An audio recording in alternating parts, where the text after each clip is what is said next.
Special event alert.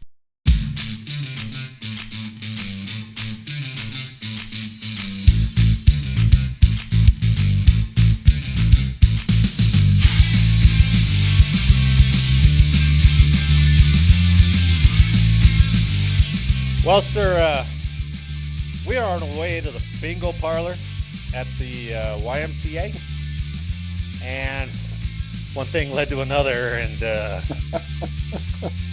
which is excuse number 176 for being late for changeover.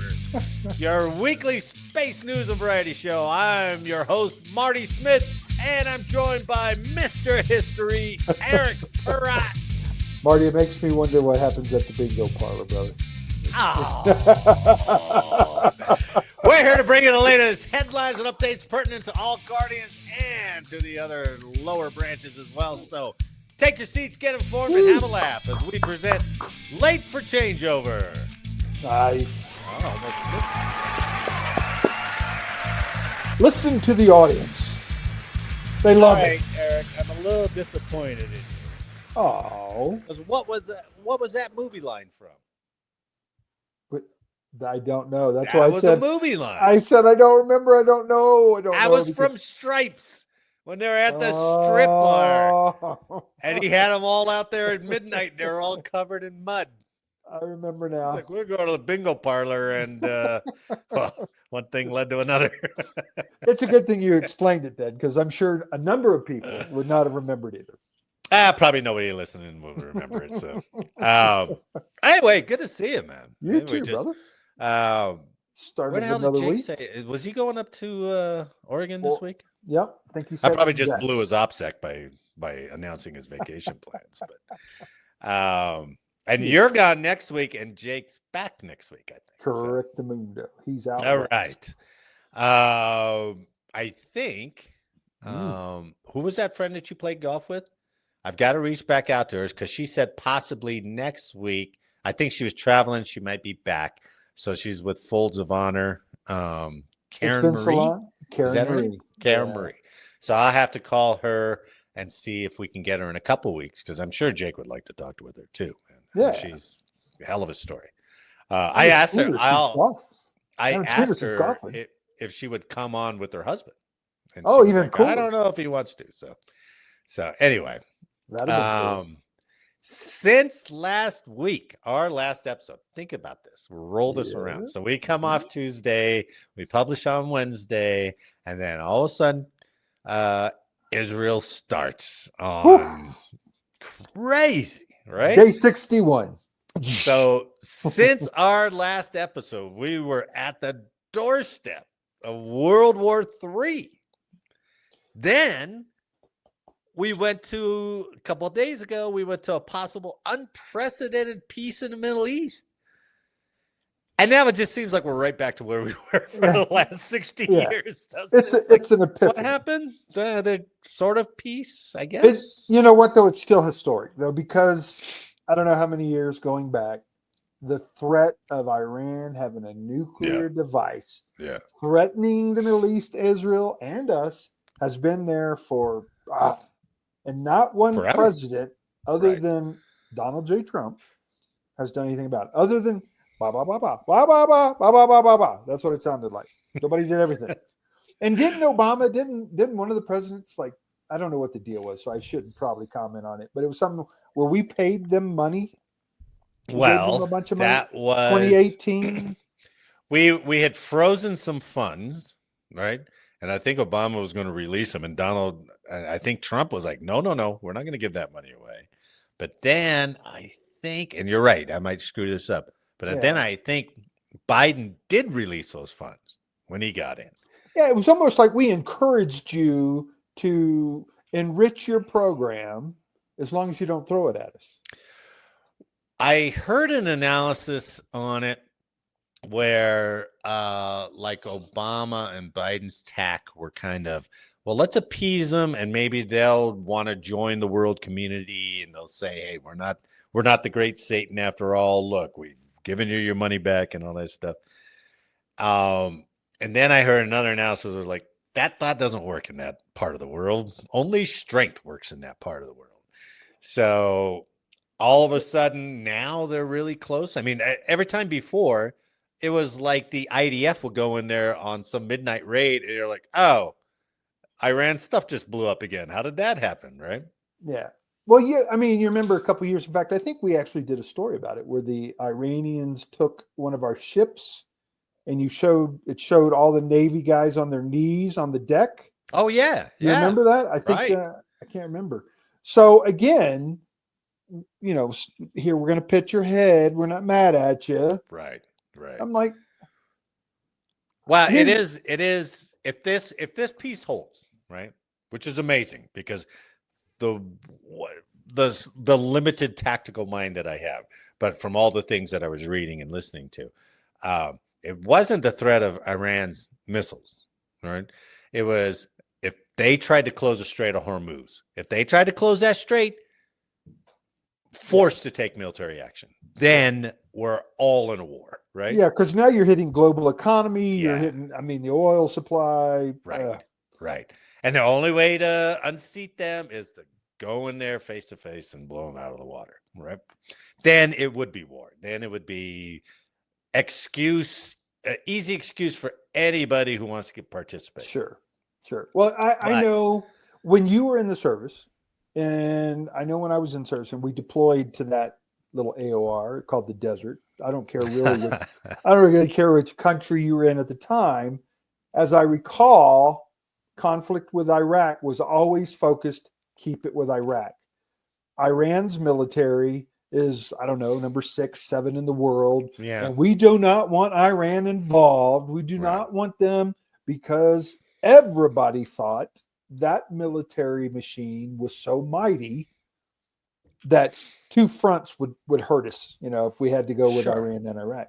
So fearful of Iran has been, and now I think we've certainly portrayed them as I agree.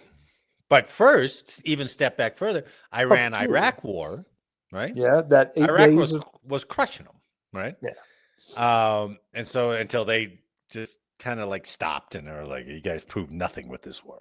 Yeah. Iran's proxies were actually all they had, as far as I can see. Right. They're the only ones that did something. So Iran had a ton of people, but not a lot of expertise. Iraq was the one that we were worried about, right? Revolutionary Guard. Oh my God, Revolutionary Guard. Yeah. We pounded them for 40 days and rolled over them in 100 hours. Yeah. So, but I mean, you thinking back though, I know I was told on a number of occasions, we don't want Iran involved in this. Sure. I mean, just because of how big the country was, the size of their military, and we just didn't know their full strength and capabilities. And we knew their leaders were committed to, because they say it. Yeah, we want to kill the U.S. We want to kill Israel. We want death to the West, man. Death to the Might as well believe them, I suppose, right? Yeah. But you're right. As these last several days have gone on, I was completely shocked when we dropped the MOPs, and it was like, oh shit! Penetrators. But now that you kind of sit back from it, and you're like, this guy's crazy like a fox, man. Trump is crazy. Just a day earlier, it's like 2 weeks. We'll see what we do in 2 weeks. It was like the next day. It's like, bang. I'm sorry. I guess I was kidding about the 2 weeks. Not to mention all the deception with the bombers and the way they did it. And I was like, wow, that's pretty brilliant. So, but then if you take a step back, even from that, and you just look at the IDF, Israel, 6 days worth of fighting, exchanging missiles, and then we control your airspace. You don't have a fighter. We've knocked out half of your missile loaders or missile launchers. Your nuclear sites are getting just not like we did, but blasted away on the surface with tomahawks.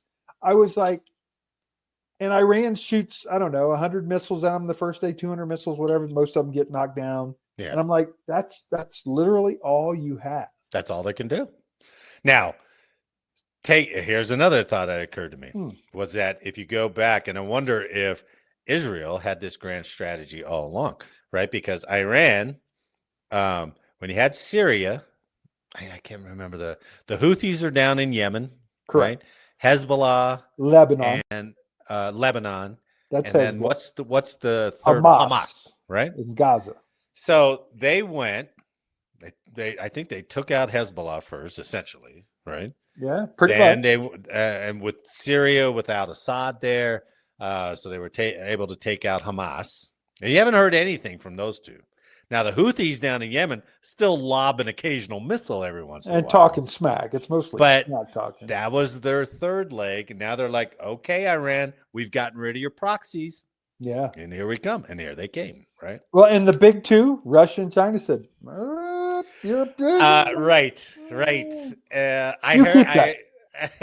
You keep that. Like, yeah, we like you, but you know, Well, we're not going to step up for that. You know, you're more like a friend of a friend. You're not a close friend. You know, you're not really going to get us anything. You're not part of our NATO system. We're not coming to really. save you. No, you know. And I heard somebody go, "Well, these other countries could give Iran a nuke," and I was like, "Yeah, they could, but they haven't." Smart people. Like, I don't think they should get these. And that's all the Middle East. The whole entire Middle East is sat back going, okay, good, no problem. Well, and at the same time, if you go deeper, right, the Iranians or however that fleshes out. Please, if you're listening, don't think I'm a dummy because I am a dummy. But there's a difference between like the Arabs and the Iranians. There's a difference, like tribal wise. Persians, yeah, Iranians, Persians. Persians. Yeah, the Persians, right? Yeah. And that goes back millennia, right? There's hatred there, and it was interesting because in 11, when I was out at Al Udeid, and you're running the perimeter, and you're like, "There's a Patriot, there's a Patriot, there's a Patriot," and if you go down, you're like, "That's the only reason that they allowed us to have Al Udeid." Was because they're like, "Yeah, you can be here, but you better surround it with Patriots for us." Well, Bahrain was the same way. Oh, yeah, sure. It's all the deals, right? Yeah. And who did they fear? They feared Iraq and Iran, I think, right? Or maybe just Iran. I'm not sure. Yeah. But early on, it was Iraq because they didn't know what Hussein was going to do. No, agreed. And that was always our target. I'm just saying, right. On the skirting edge, they said, we want to keep this focused on Iraq. We don't want Iran to step into this thing for any particular reason. So make sure you don't go in their airspace. Don't make sure you don't hit their perimeter. Blah blah blah. So, what is that a face-saving move, or they're like, "Oh, we're gonna lob these dozen missiles over at Al Udeid"? Tell you about it because that's how many mops you dropped on us. It's like, okay, good. We're done now. It's like, what? We bloodied your nose. Look at that. It's so bizarre, right? It's so bizarre. But as we progress through this show, and when we talk later about the Battle of Okinawa, there were some choices made in that battle just for honor reasons alone that were pretty devastating, right? So. Anyway, well, let's go. That's the extent, everyone. That's the extent of what we know. That's how much we know. Opining. So we thought maybe we'd go into a little bit more of the equipment. So remember Afghanistan, right? And we talked the big munition Afghanistan was the Moab. The Moab, right? Yeah. But now we got a new player on the block. So this is from militarytimes.com. And here they're talking about, here are the bunker buster bombs used on Iran's Fordo nuclear facility. Now, this was written a few days ago, so I don't know. I think they dropped the same on the other two nuclear facilities. I think they did. But this article just talks about the Fordo. 3 of them got the bunker busters. Right. The others got the. But this one is particularly interesting at the end because I'm going to quiz you a little bit. We'll see. All right. In inserting itself into Israel's war against Iran, the U.S. unleashed its massive bunker buster bombs on Iran's Fordo fuel enrichment plant. Those bombs were widely seen as the best chance of damaging or destroying Fordo, built deep into a mountain and untouched during Israel's week-long offensive. The GBU-57 Alpha/Bravo Massive Ordnance Penetrator Bomb, or MOP. I never even heard of it until, 5 days ago. I knew what the 57 was, the GBU 57, because they always talked about the technical name. You never heard that MOP acronym until they started. Really? I knew it as a knew about either 57. one of them. Okay. It's the roughly 30,000-pound precision guided bomb is designed to attack deeply buried and hardened bunkers and tunnels. Do you know how big the Moab was? Compared to that one? Have no idea. 18,000. Oh, it's nothing. It's half. It's believed to be able to penetrate about 200 feet or 61 meters below the surface before exploding, and the bombs can be dropped one after another, effectively drilling deeper and deeper with each successive blast. The bomb carries a conventional warhead. So let's take a look at it. So that's the picture of the MOP. All right, that's a B2. That thing is big. It's not the greatest scale picture. They have one where a guy stands by it. The guy's, It literally looks like it's about the full length of the cargo bay in the B2. Yeah, right. So that's what the MOP looks like. I actually have a short video I cut up where a guy explains it. Very cool. Yeah. Oh, here it is. Okay. Let me get the sound. All right. Here we go. The MOP is the largest bunker buster bomb in the US arsenal. It's designed to penetrate hardened targets and plow through almost 200 feet of rock before detonating. Due to the MOP's weight, they can only be carried by the biggest bombers, such as B-2s. One bomb is unlikely to burrow deep enough to hit Iran's nuclear facilities by itself. The metal is going to melt at some point, and so it does have limitations in terms of how far it can penetrate, and that's why you may have to follow it up with multiple instances. You drive a wedge in, it expands, and then you continue to drive it in the second time, and each time it's more effective. In a sense, you're trying to create an earthquake. You're trying to crack the mountain and to channel that seismic energy down to make whatever is under there, whatever facility is under there, shake around a lot. The MOP is equipped with advanced guidance systems, including GPS, to allow for accurate targeting. It is also fitted with a delayed fuse, which allows the bomb to explode after it has penetrated its target. You're going to wait until it gets down in there before it blows up, because you want to maximize the energy. Every foot counts in order to get it deeper to burrow down and to have the effect. Pokes its head through the roof, looks around. I'm here. Blows up. Man, oh man. That thing is so wild. Yeah, so that's amazing. 30,000 pounds. And they say the B2 can carry 40,000 pounds. Wow. However, I read in one article that they said they have put two of those things on, which is 60,000 pounds, and B2 did just fine. I'm curious. It said it can penetrate rock. I wonder if cement. What? Oh, yeah, good point. What would slow it down? What material would slow it down? Because it's not powered. It's a guided bomb, so it's not. It's just falling at gravity. But it doesn't have a drill. Pounds fall. Yeah. Drill. Yeah. Right. But it's 30,000 pounds at terminal velocity. Yeah. You're right. I'm not going to stick my glove out there and catch one. I've seen. Well, I'll read this part in a second. So, Fordo, what they attacked. How tough a target is Fordo? Fordo is Iran's second nuclear enrichment facility after Natanz, its main facility, which already has been targeted by Israeli airstrikes. Excuse me. Fordo is smaller than Natanz and is built into the side of a mountain near the city of Qom, Qom, about 60 miles southwest of Tehran.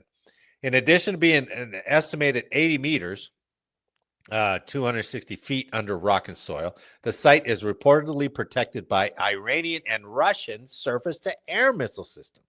Yeah, they did a lot good. So you got that picture, side of a mountain, right? SAMs all around. Air defense. What movie? Now, I saw a guy do a meme of Luke Skywalker hitting the Death Star target at the end of Star Wars 4.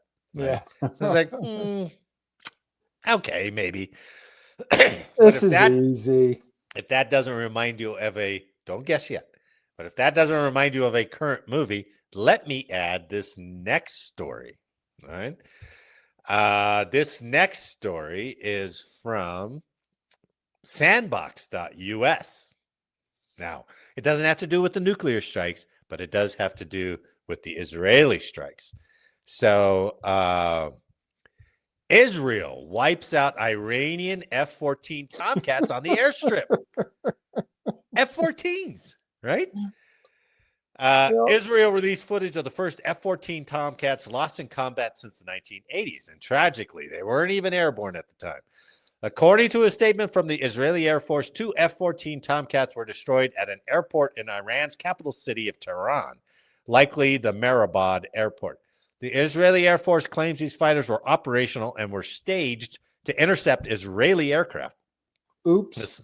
The swing-wing Tomcat served as the U.S. Navy's carrier for over 3 decades, but today, the only remaining F-14s in the world belong to Iran. There you go. So let me show you this real quick. This is their Twitter video that they released. You probably saw it, but it's very short. That's the first one. Oh, yeah. Boom. And that's the second one, right?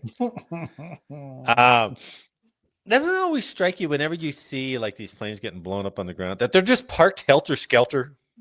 Yeah. Like they all pulled up to a beach party and they're just, there's no pilots are talking out their windows. Hey, what's up? Throw a cigarette. They're like, so hey, was that Tommy that just blew up? How did that work? Here's what I'm going to say. Okay. What was the name of the operation?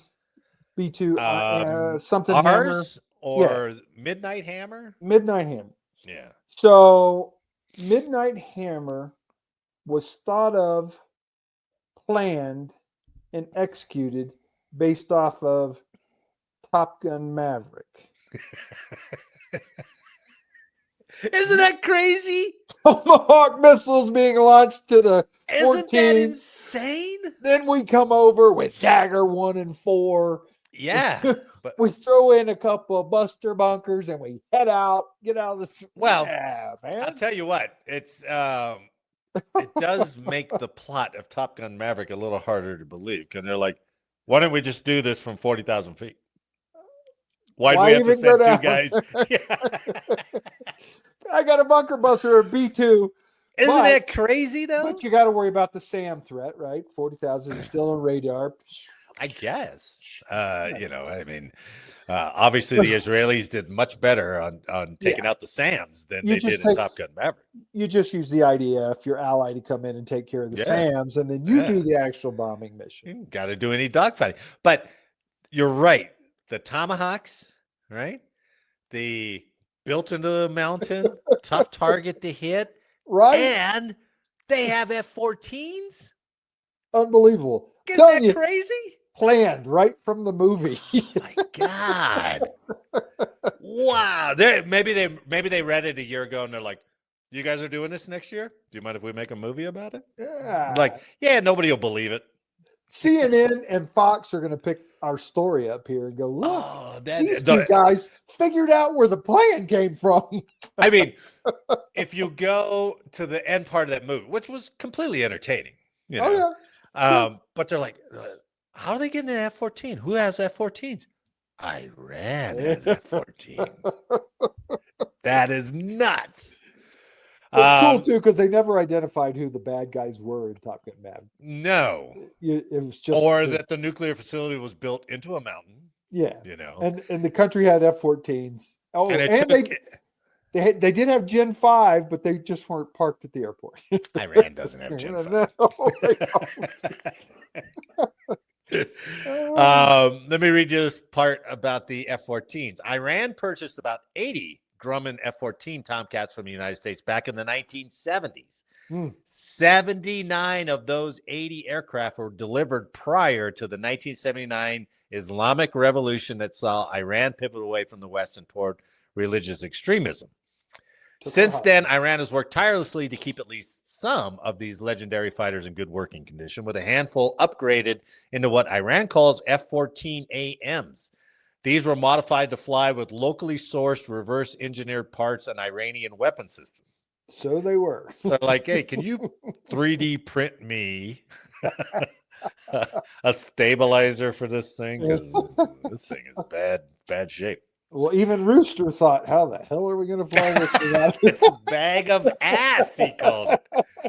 The F-14 Tomcat was among the most capable fighters in the sky in 1979, with the top speed in excess of Mach 2.4 and a rate of climb of around 45,000 feet per minute. The F-14 would leave even America's current top-of-the-line F-35 in the dust if they were to drag race, it says. Wow. Yet, as we see in this footage, it doesn't matter how good Iran's Tomcats might fare in an air-to-air scrap if they never make it off the ground. They're done. And only a few of them likely can. It says in 2006, when the United States Navy retired its own Tomcat fleet, the majority of the retiring airframes were literally fed into an industrial shredder to ensure parts or components couldn't be stolen from boneyard fighters and smuggled into Iran to help keep those capable jets in service longer. Amazing. Isn't that wild? So they think by 2020, credible reports suggested Iran had fewer than 24 flying Tomcats left at most out of its original 79. And if that video's real, now they got 22. They're gone. So was that the only fighters they had? Did they have anything over? I don't know. They just leave them parked around, I guess. But hell, Israel flew in there in Tehran, right? You would think that'd be like Way City. There's like, stuff going up into the air. Not Way City. But I'm like, not sure how they went in so untouched.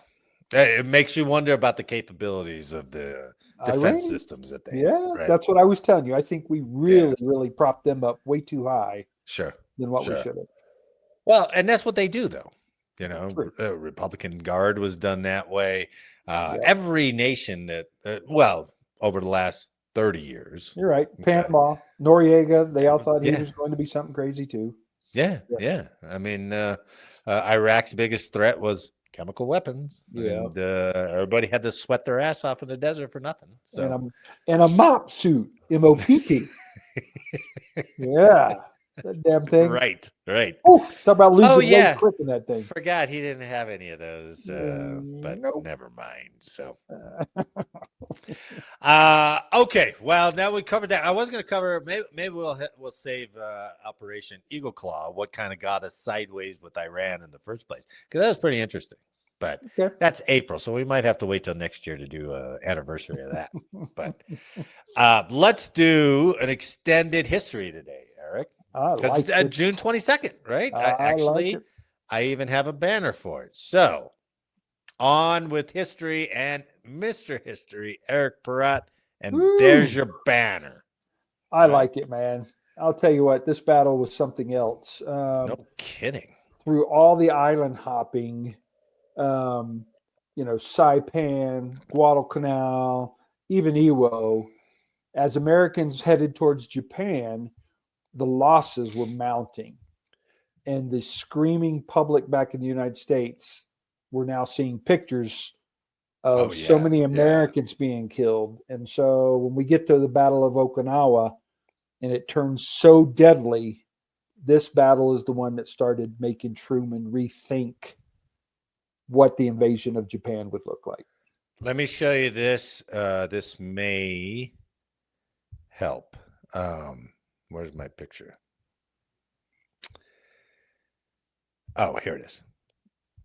All right. So when I never saw this version of it. So it doesn't have that much detail, but when they talk about island hopping, that's it, man. That's how we were climbing the ladder north up towards Japan. So Okinawa is right there in the middle.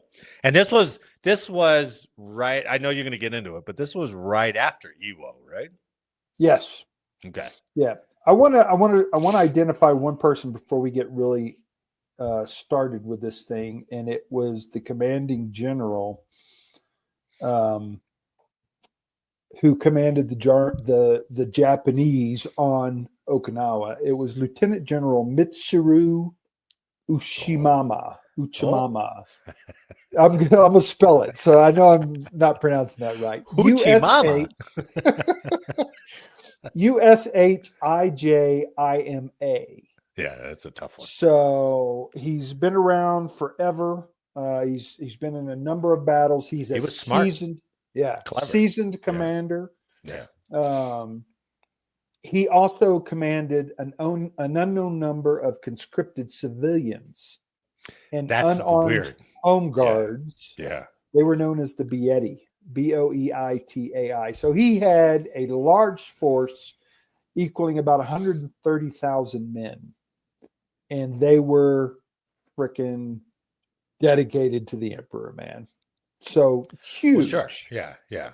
All right. So let's get some little background here. The Battle of Okinawa was the last major battle of World War II and one of the bloodiest. It was? I didn't realize it was the last major battle. Oh, wow. Yep. Like I said, this is going. And if you'll remember, I'll get to this because I think it's a very important piece for this history. Okay. So I'll talk about that in a minute. So Battle of Okinawa was the last major battle of World War II and one was the bloodiest. April 1st, 1945, Easter Sunday, the Navy's Fifth Fleet and more than 180,000 U.S. Army and Marine Corps troops descended on the Pacific island of Okinawa for a final push towards Japan. So as in Iwo, they were prepared to land and immediately be engaged on the beach. Okay. Didn't happen. Did not happen. It's an interesting piece here. As dawn arrived on April 1st, morale was low among American troops as the Fifth Fleet launched the largest bombardment ever to support a troop landing, so to soften Japanese defenses. Soldiers in the Army brass alike expected beach landings to be a massacre, worse than D-Day. So that gives you an idea of what they thought was going to happen. And as a basic GI soldier in some kind of landing craft, can you imagine what was going through their heads? They've already heard the stories of Crazy. Normandy and everything else. Yes, right? absolutely. They're like, and now we got to do this again? Yep. But the Fifth Fleet's offensive onslaught was almost pointless, and landing troops could have literally swam to shore. Surprisingly, the expected mass of awaiting Japanese troops weren't there. So that's why I wanted to bring up the Lieutenant General commanding army of the Japanese. He said from the past island offensives, meeting the troops on the beach have failed. So he wanted to do something different. So he created a line of defense called the Shuri defense. I'm sure you've heard about that one. Sure. Midway through the island. And all he did was he had a number of troops following the actions and making sure he knew the location of the American soldiers as they came ashore. So this guy is just waiting, looking, learning what they're doing, where they're heading from, right? Crazy. Okay. As the soldiers moved inland, absolutely, man, he's learning from them. He's got, fields of fire that are intersecting now. He's got defensive positions. And like Iwo, he's got a tunnel system, unbelievable, where the Japanese can be moved unseen. So as they moved inland, American troops wondered when and where they'd finally encounter enemy resistance. What they didn't know was the Japanese Imperial Army had them just where they wanted them. Japanese troops had been instructed not to fire on American landing forces, but instead watch and wait for them, mostly in Shuri, the Shuri line, a rugged area of southern Okinawa where General, I can't say his last name, we'll just say General Ush, had set up a triangle of defensive positions known as the Shuri defense line. Okay. So now the battle is set, right? So here comes the part I wanted to tell you about. Everybody's heard of the battleship Yamato. One of the biggest battleships. It was the biggest. It was the biggest ship of World War II, right? There you go. So this thing is being sent out to meet the Fifth Fleet at sea. So now we're talking about two separate battles. You've got the sea battle of Okinawa and you've got the land battle. And this is where Japan instructed their pilots to be so extreme that they would do it with the kamikaze. Yeah, the kamikaze. So crazy. On April 7th, Japan's mighty battleship Yamato was sent to launch a surprise attack on the Fifth Fleet and then annihilate American troops pinned down near the Shuri line. But Allied submarines spotted the Yamamoto and alerted the fleet, who then launched a crippling air attack. The ship was bombarded and sank along with most of its crew. So the Yamato is gone, right? After the Americans cleared a series of outposts surrounding the Shuri line, they fought many fierce battles, including clashes on Kakuzu Ridge, Sugarloaf Hill, Horseshoe Ridge, and Half Moon Hill. So this just gives you a small idea of how big the Battle of Okinawa was, that they had these little individuals. Torrential rains made the hills and roads watery graveyards for unburied bodies. Casualties were enormous on both sides by the time the Americans took Shuri Castle. In late May, defeated but not beaten, the Japanese retreated to the southern coast of Okinawa, where they made their last stand. Hold on a Meanwhile, second. Let me add this. Okay. So that's not a detailed one, but that's the island of Okinawa. The red arrows where they landed. And then what the army, I think, turned north, and then the Marines went south. Yeah. And so they pushed them all the way down to that lower southern peninsula, right? Yeah. The Marines had the big thing at Naha. And once they cleared Naha, right. Everything south went down. Now, it's and funny the because Japanese were essentially like doing a delaying thing, right? They were fighting but pulling back, and making it miserable.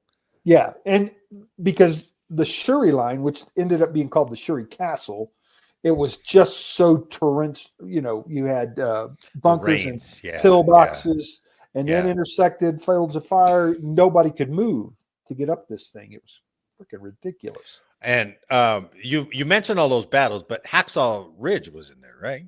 That's correct. I was going to say that one. Or did I jump ahead on you too much? Well, a little bit, but not bad. Sorry. Okay. Carry on. Throw it in, man. So, in the meantime, at the same time, Japan's Navy is pulled up, and the kamikaze suicide pilot became Japan's most ruthless weapon. And I've got some numbers for you, so you're going to love this. On April 4th, the Japanese unleashed these well-trained pilots on the Fifth Fleet. Some dove their planes into ships at 500 miles per hour, causing catastrophic damage. American sailors tried desperately to shoot the kamikaze planes down, but were often city ducks against enemy pilots with nothing to lose. So here's the result. During the Battle of Okinawa, the Fifth Fleet suffered 36 sunk ships. God bless, man. Mainly a lot of support stuff. You had 368 damaged ships. 4,900 men killed or drowned. 4,800 men wounded, and 763 aircraft lost. That's amazing. So you're wondering how the Fifth Fleet even survived. Yeah, I didn't even realize they had that many ships. The onslaught. Yeah, it was terrible. I saw something on a documentary where some of the sailors were saying they were coming, like the kamikazes were coming like 10 at a time. Yeah. You know, yeah. It wasn't just like one or two and we'd shoot them down. There were so many they couldn't shoot them all down. Yeah. In fact, the battle, actually, I wrote myself a note here. They talked about became the Rain of Iron. Oh, wow. Because there was so much metal flying from rounds, things blowing up. Yeah. Crazy. So once Shuri Ridge was hit and taken, the battle was on its way over. But I wanted to talk about Hacksaw Ridge specifically. You mentioned it. Very well known for Desmond Doss. Yeah. Let's talk about old Desmond for a little bit. Medal of Honor winner. Medal of Honor winner. Yeah. So Desmond Doss, credited with saving 75 soldiers during one of the bloodiest battles, Okinawa, and he did it without ever carrying a weapon. The Battle of Hacksaw Ridge on the island of Okinawa was a close combat fight with heavy weaponry. Thousands of American and Japanese soldiers were killed, and the fact that Doss survived the battle and saved so many lives has confounded and awed those who know his story. Now he's a subject of you remember the Mel Gibson film, of course. They talked about that briefly. Yeah. But I wanted to give you the quote. The fact that Doss survived the incident, and this was quote unquote from his Captain Grover, because he saved Grover's life as well. He believed Desmond had the hand of God on his shoulder to help him do what he did. It was the only way he would have survived this battle. Had to be. Yeah. Absolutely. So a quiet, skinny kid from Lynchburg, Virginia, Doss was a 7-day Adventist who wouldn't touch a weapon or work on the Sabbath. He enlisted in the Army as a combat medic because he believed in the cause, but had vowed not to kill. The Army wanted nothing to do with him. He just didn't fit into the Army's model of what a good soldier would be, said Terry Benedict, who made a documentary about Doss called The Conscientious Objector. The Army made Doss's life hell during training. It started out as harassment, and then it became abusive. He interviewed several World War II veterans who were in Doss's battalion. They considered him a pest, questioned his sincerity, and threw shoes at him while he prayed. Nice guys, huh? Jesus. They just saw him as a slacker, someone who shouldn't have been allowed in the Army, and somebody who was their weakest link in the chain. Yeah. Doss's commanding officer, Captain Jack Glover, tried to get him transferred. In the documentary, Glover says Doss told him, "Don't ever doubt my courage because I will be right by your side, saving lives while you are taking lives." Glover's response, and you'll love this, quote, "You're not going to be by my damn side if you don't have a gun," quote. Yeah. But hard as they tried, the Army couldn't force Doss to use a weapon. In 1940, a law allowed conscious objectors to serve the war effort in non-combatant positions. So Doss went on as his company. God, they had to pass a law for that? Well, it was already Jeez. there. I think they just had to dig down and find it. Maybe they just had to enforce it because the Yeah. Army wasn't respecting it, right? Yeah, 1940. Yeah. So as a non-combatant position, so Doss went with his company as a medic to the Pacific Theater, and at Okinawa in the spring of 1945, Doss's company faced a grueling task. They climbed a steep, jagged cliff, sometimes called Hacksaw Ridge, to a plateau where thousands of heavily armed Japanese soldiers were waiting for him. The terrain was treacherous. It was full of caves and holes, and the Japanese were dug in underground. Let's see. Under a barrage of gunfire and explosions, Doss crawled around on the ground from wounded soldier to wounded soldier. He dragged severely injured men to the edge of the ridge, tied a rope around their bodies, and lowered them down to other that's medics wild. below. Yeah. Unbelievable. That almost seems so made up in the movie. You know, Yep. I mean, it's just like, some script writer came up with this, but it's like, nope, that's what he did. That's amazing.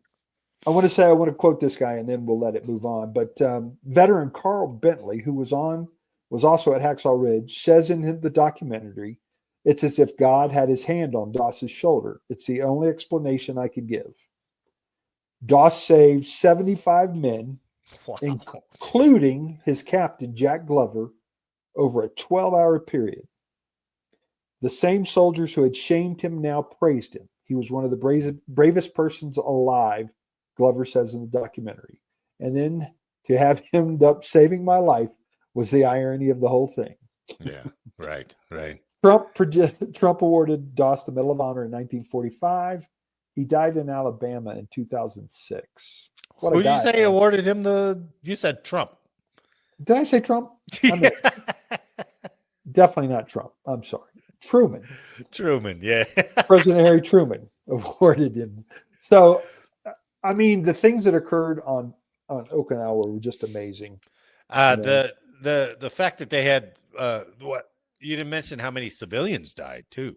Well, I have one other thing I'd like to give you.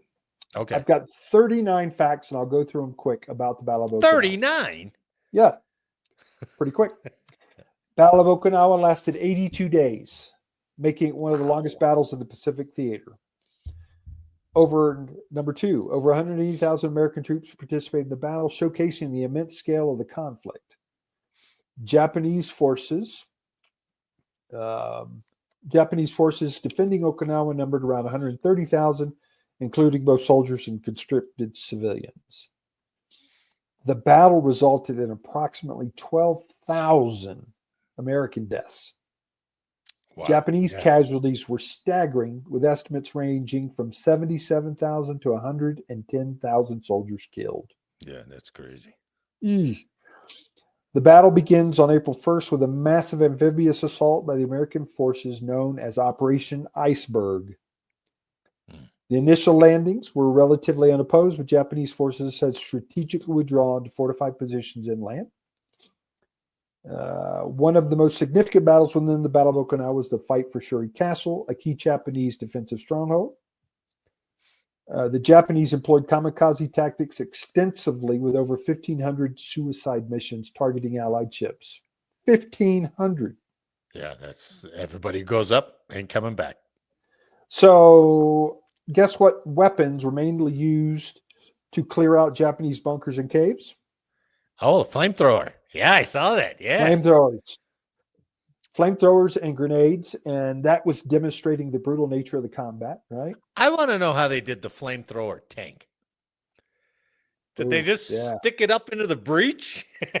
Just like pulling the trigger? How did they do that? Because we've all seen that famous, the famous pictures of the tank spewing flame. It's like, oh my God. That's all napalm. It's all napalm, right? I guess. I don't know. I'm pretty sure it was. Jelly. Well, napalm's, I guess. I don't know. I think that's what was used. So an estimated 100,000 Okinawan civilians lost their lives during the battle, many of whom were caught in the crossfire. You're going to love this part. Civilians were often forced to commit suicide by Japanese soldiers who spread propaganda that American would torture and kill them. Because they were evacuating cities as the Americans were advancing, and they were getting caught. Yeah, and that's why what they say. I've heard up to a third of the population of Okinawa died during that battle. 100,000. I don't know if it's a third or a fourth, but I saw third. a number that was 140,000, something like that. Crazy. The Battle of Okinawa also saw the use of various technological and tactical innovations.